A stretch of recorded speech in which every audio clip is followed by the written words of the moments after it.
Welcome back to my channel my असबाब। आज हम बात करेंगे मालचा महल की। जी हाँ, ये जो स्क्रीन पे आपको एक हॉन्टेड जगह दिखाई दे रही है, इसका नाम है मालचा महल। इसमें रहते थे अवध के घराने के कुछ लोग। उनका कहना था, उनका दावा था कि वो नवाब वाजिद अली शाह की परपोती हैं। विलायत महल जिनका नाम था, वो 10 साल तक रेलवे स्टेशन पर रहीं, रेलवे स्टेशन के गेस्ट हाउस पर रहीं अपने 2 बच्चों और 10 भौंकने वाले कुत्तों के साथ। इस महल के पास ही थोड़ी दूर पर मालचा मार्केट था, जो मालचा रोड पर लोकेटेड था। ये जगह दिल्ली के चाणक्यपुरी में लोकेटेड है। इस जगह से सिक्किम हाउस जो है वो 500 मीटर्स की दूरी पे है। ब्रिटिश हाई कमीशन 800 मीटर्स की दूरी पे है। सरोजनी नगर मार्केट भी ज़्यादा दूर नहीं था, वहाँ से वॉक इन डिस्टेंस पर ही था।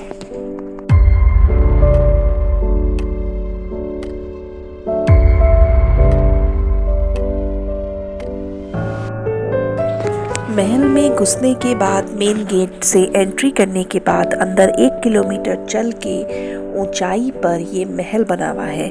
जब आप इसके ऊपर पहुंचते हैं तो जिस रास्ते से आप आए हैं वो रास्ता भी आपको दिखाई देना बंद हो जाता है।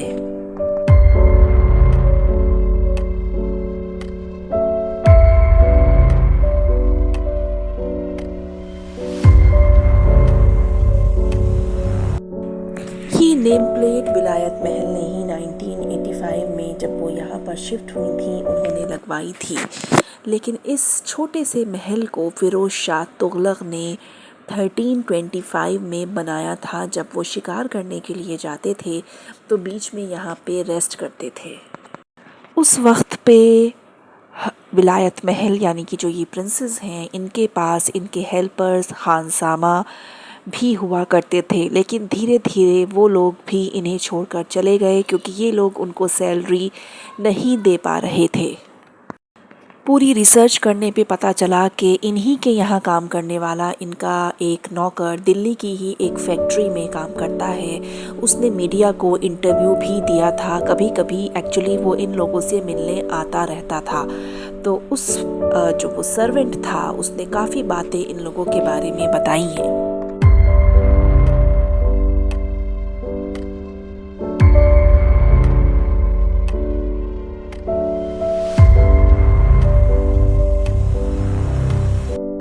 कुत्तों से इनका बहुत पुराना गहरा रिश्ता रहा है। आखिर तक इनके पास 1 दर्जन कुत्ते हुआ करते थे और ये वो वाले कुत्ते हैं, एक कुत्तों की एक प्रजाति होती है, भौंकने वाले कुत्ते हैं। ये जिसको भी देखते हैं बहुत बुरी तरह से भौंकते हैं। ब्लैक कलर के 12 डॉग्स इनके पास थे।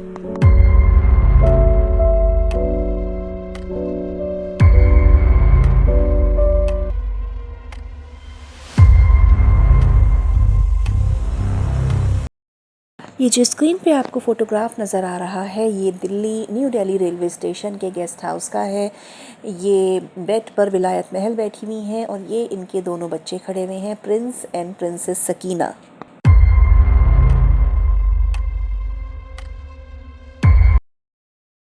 इंदिरा गांधी जी ने इनको दिल्ली का फ्लैट भी ऑफ़र किया, लेकिन इन्होंने साफ मना कर दिया कि हम आम लोग नहीं हैं जो हम किसी फ्लैट में या नॉर्मल गली मोहल्ले में रहें। इंदिरा गांधी जी ने इनको लखनऊ के अलीबाग में भी बहुत अच्छा फ्लैट घर ऑफ़र किया था अपनी तरफ से, लेकिन इन लोगों ने उसको भी ठुकरा दिया कि हमें आम दिल्ली का कोई महल ही रहने के लिए दे दीजिए, हम महल में ही रहेंगे। उस ज़माने में न जाने कितने न्यूज़पेपर्स में आए दिन इनके बारे में और इस टॉपिक पे न्यूज़ आती रहती थी। Queen in waiting, that means she was waiting eight new Delhi railway station for 9 to 10 years। 9-10 साल वहाँ पे वेट किया उन्होंने और बार बार सरकार से झगड़ा किया, धरने दिए कि मुझे रहने के लिए महल ही दीजिए, महल ही दीजिए, मैं किसी नॉर्मल लोकेलिटी में या मैं किसी फ्लैट में नहीं रहूँगी।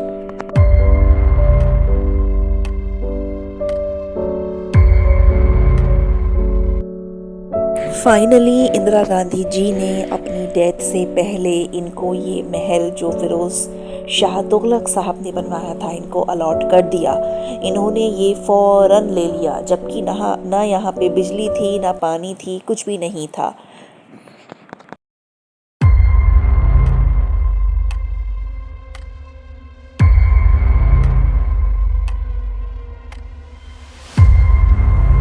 आखिरकार विलायत महल यहाँ पर अपने दोनों बच्चों के साथ और कुछ हेल्पर्स के साथ शिफ्ट हो गई। कुछ लोगों का कहना है कि आसपास पानी के टैंकर्स आते थे, वहाँ से ये पानी ले लेते थे, क्योंकि यहाँ पे पानी का कोई इंतज़ाम नहीं था। ये लोग यहाँ पे शिफ्ट तो हो गए, लेकिन ये यहाँ पे जो फैसिलिटीज़ चाहिए होती है जीवन यापन करने के लिए, सबसे ज़्यादा इम्पॉर्टेंट है बिजली और पानी। उसके लिए ये लोग कोशिश करते गए, लेकिन आज तक आखिर वक्त तक वो कोशिश कामयाब नहीं हुई। इन्होंने पानी की लाइन के लिए भी सरकार को न जाने कितनी एप्लीकेशंस लिखी, लेकिन कुछ भी नहीं हुआ। यहाँ पे पानी की लाइन भी नहीं आई और इलेक्ट्रिसिटी भी यहाँ पर नहीं आ पाई आखिर तक। पता नहीं ये लोग कैसे सरवाइव करते थे, न जाने कितनी कहानियाँ इससे रिलेटेड पूरी दिल्ली में मशहूर हैं। जी हाँ, लेकिन मुझे ऐसा लगता है कि इनके पास ज़रूर कुछ ना कुछ रोशनी करने के लिए चिराग या लैंप वग़ैरह कुछ ना कुछ ज़रूर होगा, क्योंकि इनके पास खाने पीने का भी इंतज़ाम था। यहाँ के आसपास के लोग बताते हैं मालचा मार्केट के कि ये दिन में एक बार घर से बाहर ज़रूर निकलते हैं प्रिंस। सारा खाने पीने का सामान लेकर जाते हैं, मिल्क वग़ैरह लेके जाते हैं, नॉन वेज ख़रीदते हैं अपने लिए। डॉगीज़ जो इनके कुत्ते थे, 12 कुत्ते थे, उनके लिए ज़रूर ये कुछ ना कुछ लेके जाते हैं, लेकिन कभी भी ये किसी से बात नहीं करते। अगर कोई इनके पास बात करने के लिए जाता भी है तो ये उसके पीछे कुत्ते छोड़ देते हैं, और बहुत ज़्यादा एटीट्यूड में और अपना जो इनका शाही अंदाज़ था उसको इन्होंने हमेशा आखिर वक्त तक फॉलो किया है। इन लोगों के पास वैसे अगर देखा जाए तो काफ़ी सामान था, जैसे कि कालीन थे, पुराने बर्तन थे और हीरे जवाहरात भी थे। और ये दोनों जो इनके बच्चे थे, प्रिंस और प्रिंसेस, हज़रत विलायत महल के जो दोनों बच्चे थे, ये काफ़ी एजुकेटेड थे, क्योंकि इन लोगों ने हिस्ट्री पे इंग्लिश में बुक्स भी लिखी हैं और ये इंग्लिश की मैगज़ीन्स भी पढ़ते थे। हो सकता है इन्होंने बचपन में कभी एजुकेशन ले ली हो, लेकिन ये लोग कुछ भी काम नहीं करते थे। कोई भी काम करने को ये लोग अग्री नहीं थे, किसी से मिलना जुलना भी ये पसंद नहीं करते थे, अपना शाही अंदाज मेंटेन करके रखते थे। जी हाँ, अगला सवाल ये उठता है कि इनका ख़र्चा कैसे चलता था। इनका ख़र्चा, जहाँ तक लोगों का कहना है, इनके पास बहुत ज़्यादा हीरे जवाहरात थे। कुछ लोग कहते हैं वो अभी भी कुछ ख़जाना दबा हुआ है यहाँ पर, उसको बेच के ये लोग ख़र्चा चलाते थे। लेकिन जब आखिर में प्रिंस का इंतकाल हुआ, उसके बाद काफ़ी सारे चेक्स पाए गए हैं जो कि इंग्लैंड से आते थे। आप देखिए, अगर आप ध्यान से देखें इस टेबल को तो आप देख सकते हैं कितनी साफ़ सुथरे तरीक़े से ये टेबल लगी हुई है इनके लाइफ टाइम में, और कितने सलीक़े से यहाँ पे खाने पीने का सामान रखा हुआ है। यानी कि ये लोग फिर भी कुछ बेहतर तरीक़े से इसको साफ़ सुथरा करके रहते थे। अच्छा, यहाँ पे स्थानीय लोगों का कहना है कि इनके पास कभी कभी अब्रॉड से कोई आया करता था, बहुत ही रेयर केस में। कई सालों में लंबी लंबी गाड़ियों में कुछ फॉरेनर्स इनके पास आते थे, पता नहीं वो कौन थे।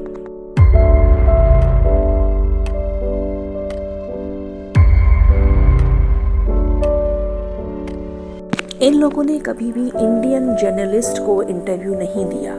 कभी कभी अमेरिका, न्यूयॉर्क टाइम्स से एक बार यहाँ पे जर्नलिस्ट आए थे जिनको इन्होंने दिया है। इंग्लैंड से लोग आए हैं जिनको इन्होंने इंटरव्यू दिया है।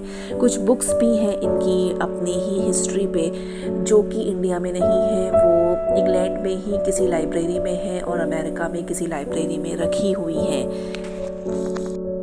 सबसे पहले विलायत महल ने 1993 में सुसाइड किया था। कहा जाता है इन्होंने डायमंड्स खा के सुसाइड किया था, और इनके बच्चों ने इनका जो दफीना था वो नहीं किया 20 डेज़ तक। इसी तरह इन्होंने इनको रखा, और इससे जुड़ी भी बहुत तरह की कहानियाँ मशहूर हैं, और इसी वजह से बहुत सारी हॉन्टेड स्टोरीज़ भी फैली हुई हैं। लोग यहाँ जाने से डरते हैं, कहते हैं बहुत अजीब अजीब तरह की आवाज़ें यहाँ पर आती हैं।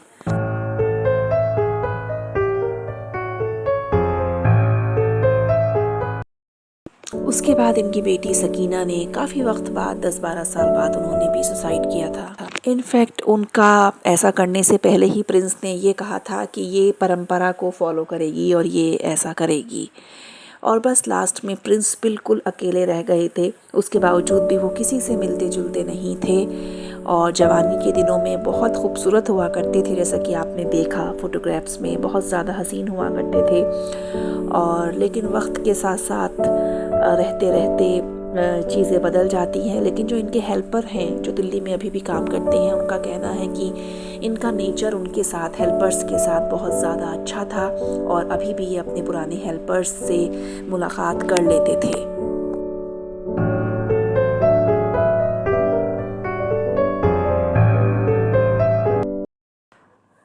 ये बहुत लिमिटेड लोगों से प्रिंस बात करते थे। यहीं पास में एक दरगाह है, दरगाह पे जो रहते थे बुज़ुर्ग, ये उनसे भी बात कर लेते थे, बहुत अच्छी तरह उनसे बात करते थे, बहुत ज़्यादा तहज़ीब तमीज़ से बात करते थे, उन प्रिंस का ये कहना है, क्योंकि पूरी रिसर्च इनके ऊपर हो चुकी है और बार बार होती रहती थी। बस प्रॉब्लम यही रही कि कभी भी इन्होंने फ़ेस टू फ़ेस मीडिया से, इंडियन मीडिया से बात नहीं की।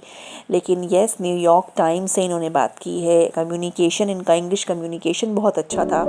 ये लोग टोटल इंग्लिश की मैगज़ीन्स ही पढ़ते थे, ये भी और इनकी सिस्टर भी। और जो इन्होंने बुक लिखी है अपने ख़ानदान पे, अपने आप के ऊपर, वो भी टोटल कम्प्लीटली इंग्लिश में है। लंदन की लाइब्रेरी में मौजूद है वो आज भी। यहीं पास में ही एक साइंस स्पेस सेंटर है। उसके गार्ड ने बताया, पूरी रिसर्च के बाद मुझे पता लगा कि उसके गार्ड से इन्होंने आखिर दिनों में बोलचाल की, हाय हेलो की, उनसे इशारों से बात की, और अपने घर का कुछ कुछ सामान खाने पीने का मंगाया। कहा जाता है आखिर दिनों में इनको डेंगू हुआ था, और उसकी वजह से प्रॉपर ट्रीटमेंट भी इनको नहीं मिल पाया, उसकी वजह से इनका इंतकाल हुआ।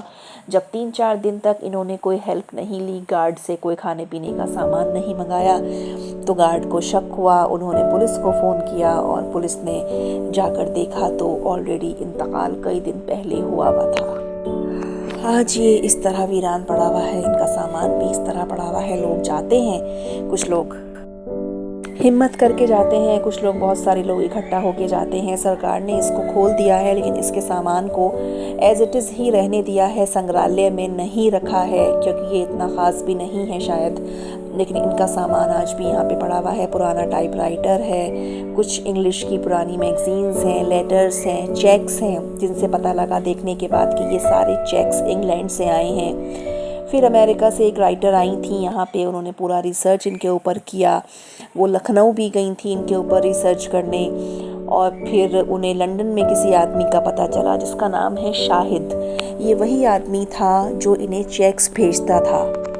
उस शाहिद नाम के आदमी का ये दावा है कि मैं विलायत महल का बेटा हूँ, और इन प्रिंस का और प्रिंसेस सकीना का रियल ब्रदर हूँ। मैं पहले ही भाग गया था, ये सारी प्रॉब्लम्स होने से पहले मैं पहले ही कहीं चला गया था, किसी के साथ कोई मुझे ले गया था, और अब मैं लंदन में सेटल्ड हूँ। और थोड़ा थोड़ा वो इनसे टच में थे, और इनको वो चेक्स वो ही थे जो चेक्स इनको भेजते थे। और इनके पास, जैसे कि हमने बताया, स्थानीय लोगों ने बताया कि इनके पास फॉरेनर्स आते थे लंबी लंबी गाड़ियों में, इंग्लैंड से कोई कोई आता था। तो हो सकता है वो जो इनके ब्रदर होने का दावा कर रहे हैं उन्हीं वो हों, और साथ में कुछ और रिलेटिव्स हों। गॉड नोज़ कि इसके पीछे की क्या सच्चाई है। क्या वो ही इंसान इनका सगा भाई था जो इनको पैसे भेजता था।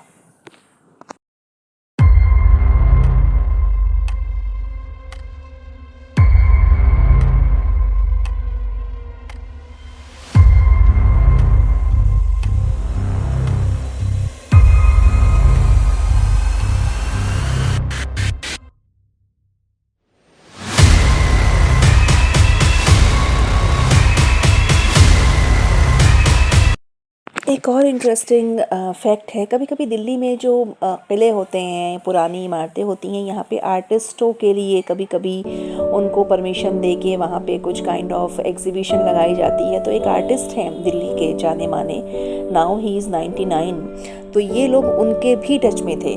आर्टिस्ट वो वहाँ पर जाते थे और पेंटिंग्स बनाते थे, और ये उन लोगों से, आर्टिस्ट लोगों से बात कर लेते थे। उन्होंने भी इनके बारे में काफ़ी सारी इन्फॉर्मेशन जो है वो बताई है, और काफ़ी इन लोगों की तारीफ़ की है, और इनके सर्वेंट ने भी इन लोगों की काफ़ी तारीफ़ की है।